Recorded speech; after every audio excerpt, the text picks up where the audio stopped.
Seorang polisi selingkuh dengan penyanyi dangdut. Tapi semuanya berubah saat istrinya datang dan melabrak sang penyanyi di tengah panggung. Panggung dangdut itu langsung ricuh jadi tempat keributan rumah tangga. Tapi yang gak disangka, hidup si polisi justru berakhir tragis. Gimana ceritanya? Simak sampai habis. Dimas dikenal sebagai sosok polisi teladan di lingkungan tempatnya bertugas. Setiap pagi, ia berdiri gagah di tengah jalanan yang padat, mengatur lalu lintas dengan senyuman. Banyak orang menghormatinya. Anak-anak kecil menyapanya dengan gembira, orang tua mendoakan keselamatannya. Bahkan, di lingkungan rumah pun, Dimas dianggap sebagai panutan. Tapi sayangnya, tak semua orang tahu wajah asli di balik seragam itu. Di rumah, Dimas tinggal bersama istrinya, Rina, dan dua anak mereka yang masih duduk di bangku sekolah dasar. Rina adalah ibu rumah tangga yang sabar dan setia. Ia selalu bangun lebih pagi dari suaminya untuk menyiapkan sarapan dan keperluan kerja Dimas. Hidup mereka sederhana, tapi penuh cinta. Setidaknya, begitu yang Rina pikirkan selama ini. Namun, beberapa bulan terakhir, ada perubahan besar dalam sikap Dimas. Ia mulai sering pulang malam dengan alasan lembur. Ponselnya tak pernah lepas dari genggaman, bahkan saat sedang makan bersama keluarga. Jika ditanya, jawabannya selalu pendek dan dingin. Rina mulai merasa ada yang disembunyikan, tapi ia mencoba untuk berpikir positif. Mungkin suaminya memang sedang banyak beban kerja, tapi kenyataannya jauh lebih gelap dari itu. Di balik kesibukannya, Dimas ternyata diam-diam menjalin hubungan gelap dengan seorang penyanyi dangdut bernama Diva. Perempuan muda yang biasa tampil di kafe-kafe kecil itu berhasil merebut hati Dimas dengan senyuman dan rayuan manisnya. Dimas, yang haus pujian dan perhatian, jatuh ke dalam jebakan itu tanpa berpikir panjang. Awalnya Dimas hanya mengantar pulang Diva setelah manggung, lalu mulai memberi uang saku. Lama-lama, mereka makin sering bertemu, makan bersama, menginap bersama, bahkan liburan bersama. Semua dilakukan saat Dimas mengaku dinas luar kota. Dan setiap kali kembali ke rumah, Dimas pura-pura lelah demi menghindari obrolan dengan istri dan anaknya. Yang lebih menyakitkan, uang yang seharusnya untuk kebutuhan anak-anaknya, pelan-pelan dialihkan untuk memenuhi gaya hidup Diva yang semakin tinggi. Mulai dari baju mahal, make up, sampai gadget terbaru. Diva tahu Dimas sudah beristri, tapi baginya, selama uang mengalir, cinta itu bisa dimaklumi. Sementara itu, Rina mulai merasa sendiri di rumahnya sendiri. Malam-malam ia menangis diam-diam, memandangi foto keluarga mereka yang dulu penuh tawa. Ia mulai mencium aroma parfum wanita yang tidak pernah ia pakai di jaket suaminya. Ia pun mulai menyelidiki diam-diam, mengamati siapa yang sering menelepon Dimas saat malam tiba. Suatu malam, saat Dimas mandi, Rina memberanikan diri membuka ponsel suaminya yang tak terkunci. Dan disitulah semuanya terbuka. Foto mesra mereka berdua, video di kamar hotel, dan pesan-pesan romantis yang membuat hati Rina hancur berkeping-keping. Dunia seakan runtuh di hadapannya. Namun Rina tidak langsung mengamuk. Ia memilih untuk menahan air mata dan menyimpan semua bukti. Ia tahu, saat yang tepat untuk membalas luka ini akan datang.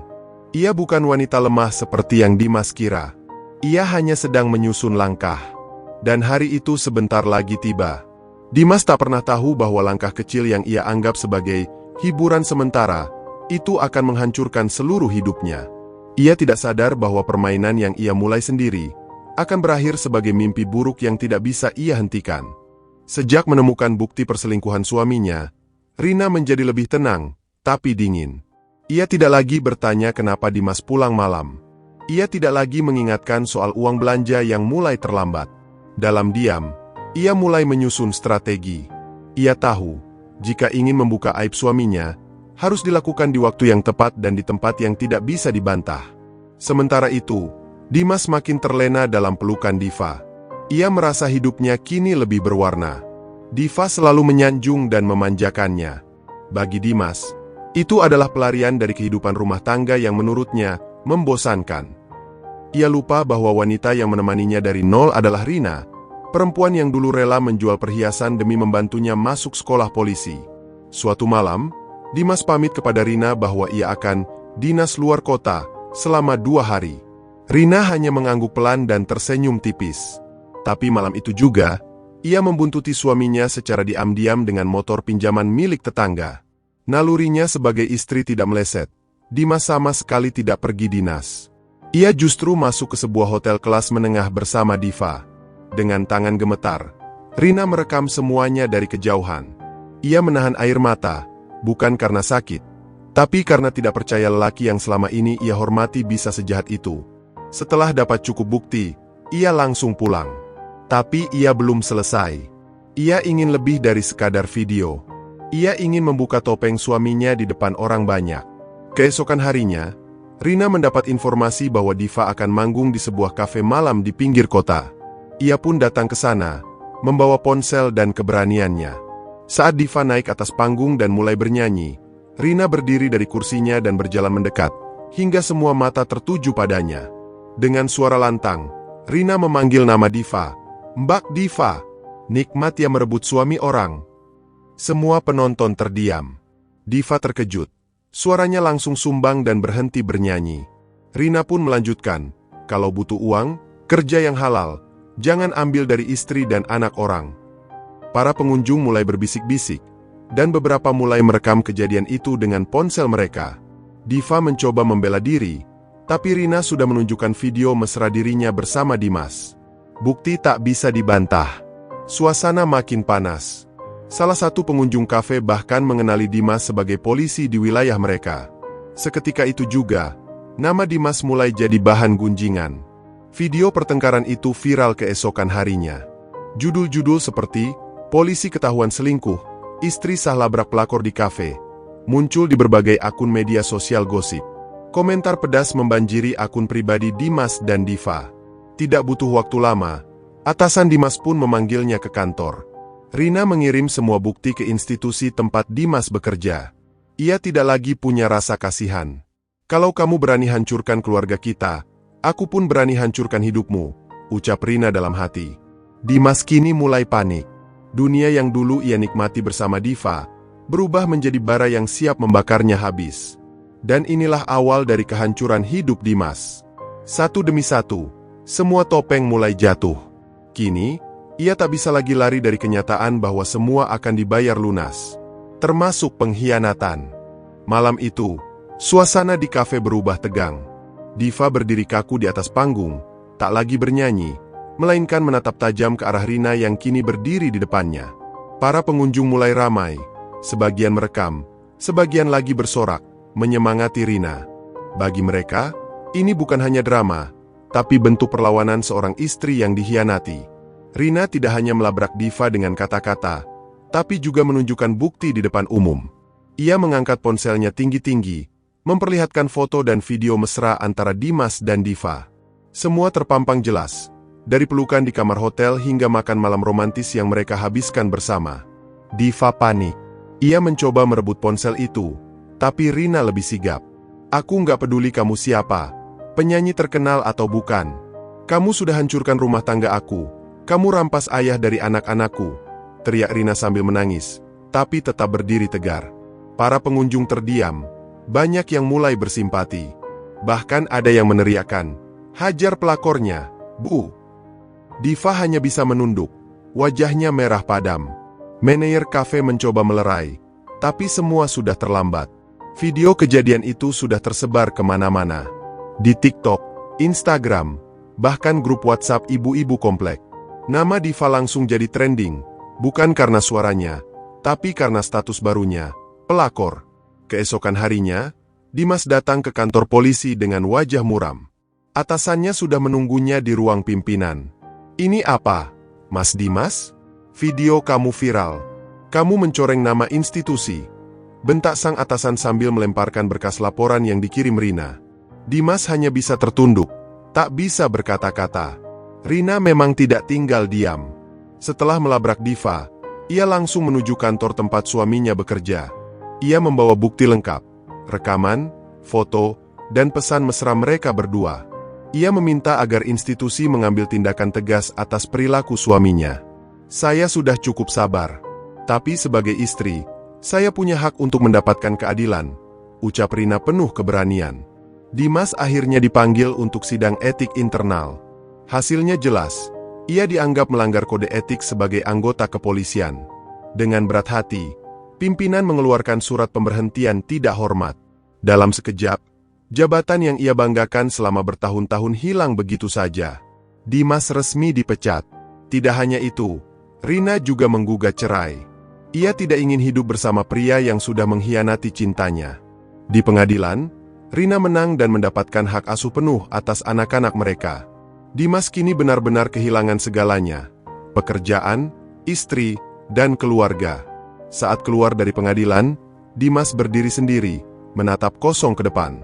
Tak ada Diva di sisinya, tak ada anak yang menyambut, tak ada rekan kerja yang memberi semangat. Hanya selembar surat keputusan dan rasa penyesalan yang mulai menyesakkan dadanya. Tapi itu baru permulaan dari penderitaannya. Hari-hari setelah dipecat dan diceraikan berjalan lambat bagi Dimas. Ia tidak lagi bangun pagi untuk memakai seragam, tidak lagi disapa warga dengan hormat. Kini, ia bangun di kamar kos sempit yang pengap, dengan sewa yang sudah menunggak 3 minggu. Dulu, dia punya rumah, istri, dan 2 anak yang selalu menanti. Sekarang, yang menanti hanya rasa hampa. Teman-temannya satu persatu menjauh. Grup WhatsApp rekan kerja yang dulu ramai, kini tak lagi menyapanya. Bahkan ada yang diam-diam menghapus nomor Dimas. Tidak ada lagi yang ingin dikaitkan dengan polisi yang viral karena skandal selingkuh. Nama baiknya hancur. Reputasinya runtuh. Ia benar-benar sendirian. Yang paling menyakitkan adalah saat Dimas mencoba menghubungi Diva. Tapi nomor Diva sudah tidak aktif. Instagramnya pun sudah mengganti username. Diva menghilang seperti angin. Perempuan yang dulu memeluknya erat, kini pergi tanpa sepatah kata pun. Semua janji manisnya menguap. Ternyata, cinta Diva hanya sebatas dompet. Dan sekarang, Dimas sudah tidak punya apa-apa. Ia mencoba mencari kerja, tapi kemanapun melamar, nama dan wajahnya sudah lebih dulu dikenal sebagai polisi selingkuh. Banyak tempat kerja menolaknya secara halus. Bahkan menjadi satpam pun ditolak karena dinilai bermasalah secara etika. Dimas mulai frustrasi. Uang tabungan habis, ponsel dijual, dan ia mulai berutang ke sana-sini untuk makan. Malam-malam, ia duduk di pinggir jalan, menatap lampu kendaraan yang melintas dengan tatapan kosong. Dulu, ia yang mengatur lalu lintas. Sekarang, ia bahkan tak bisa mengatur hidupnya sendiri. Kadang, ia tidur di pos ronda kosong, kadang di emperan toko. Ia tidak peduli siapa yang melihat. Harga dirinya sudah runtuh sejak Diva meninggalkannya. Suatu hari, Dimas memberanikan diri mendatangi rumah mantan istrinya, berharap bisa bertemu anak-anak. Tapi Rina hanya keluar sebentar, berdiri di balik pagar. "Maaf, Mas. Anak-anak tidak butuh contoh ayah yang seperti ini," ucap Rina datar, tapi matanya masih menyimpan luka. Dimas tertunduk, lalu pergi tanpa kata. Ia mulai terlihat seperti gelandangan. Wajahnya kusut, janggut tak terurus, dan bajunya kusam. Orang-orang yang dulu menyapanya dengan hormat kini hanya lewat tanpa menoleh. Tak jarang, ia dihina atau diusir dari warung karena dianggap mengganggu. Dimas tak pernah menyangka hidup bisa sejatuh ini. Ironisnya, Dimas akhirnya sering duduk di taman yang dulu sering ia jaga saat patroli.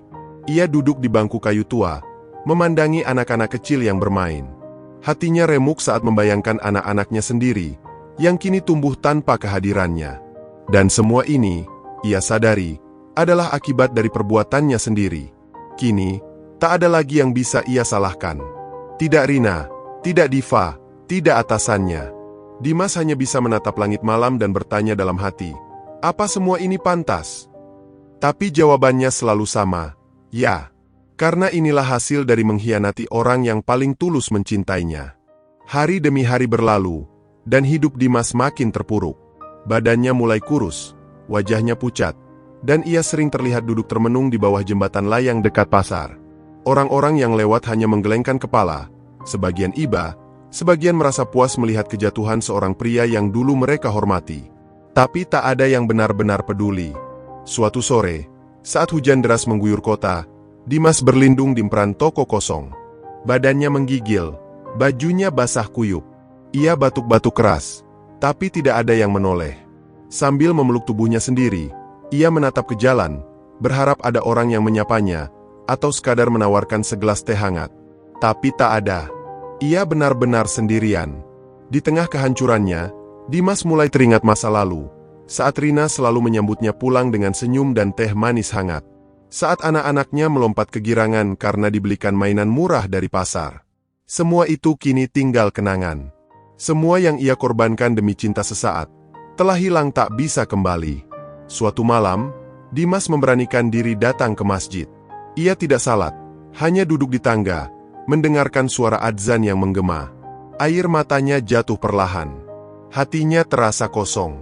Untuk pertama kalinya, ia benar-benar merasa hancur, bukan hanya secara fisik, tapi juga batin. Ia sadar, ia bukan hanya kehilangan keluarga, tapi juga kehilangan dirinya sendiri.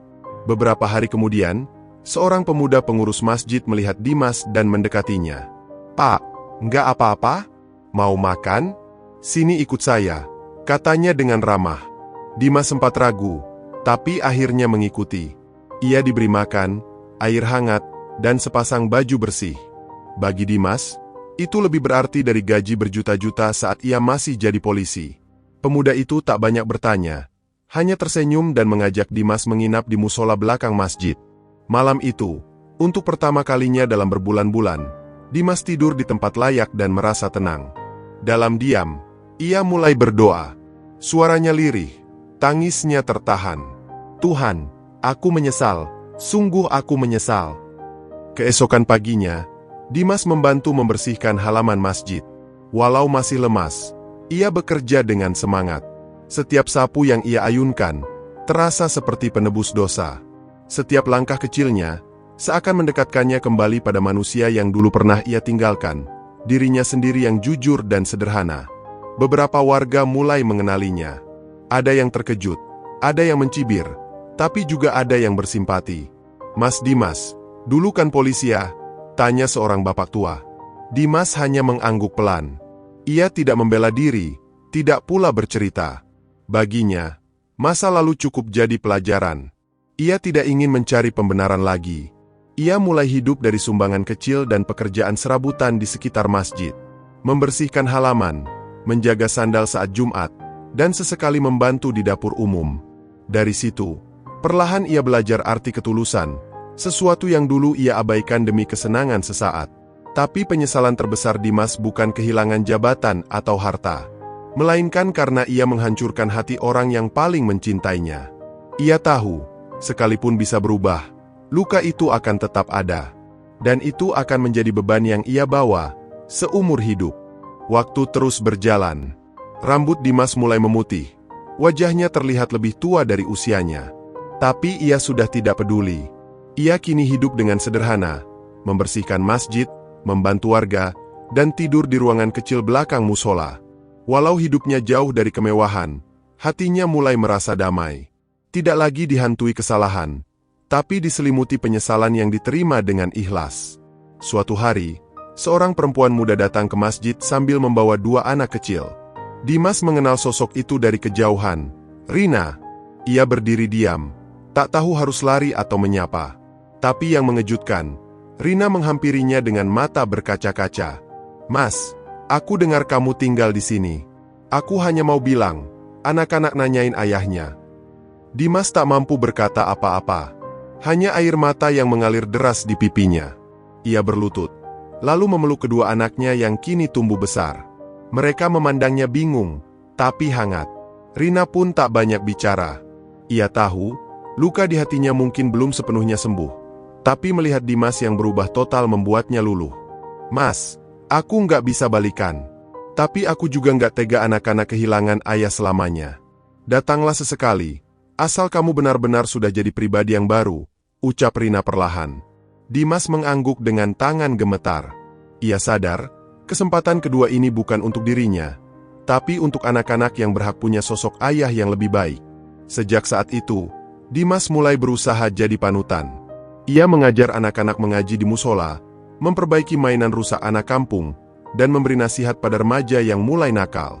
Ia tak pernah minta dihormati, tapi warga mulai memanggilnya dengan sebutan Pak Dimas Ustaz, meski ia sendiri merasa belum pantas. Pelan-pelan, kehadirannya diterima. Ia bukan lagi mantan polisi selingkuh di mata masyarakat, tapi sosok yang belajar dari kesalahan dan menebusnya setiap hari. Kadang, ia duduk sendiri di teras musola sambil menulis di buku catatannya. Bukan laporan tugas, tapi doa-doa untuk masa lalu yang tak bisa ia ubah, dan masa depan yang masih bisa ia isi dengan kebaikan. Diva. Tidak pernah terdengar lagi kabarnya.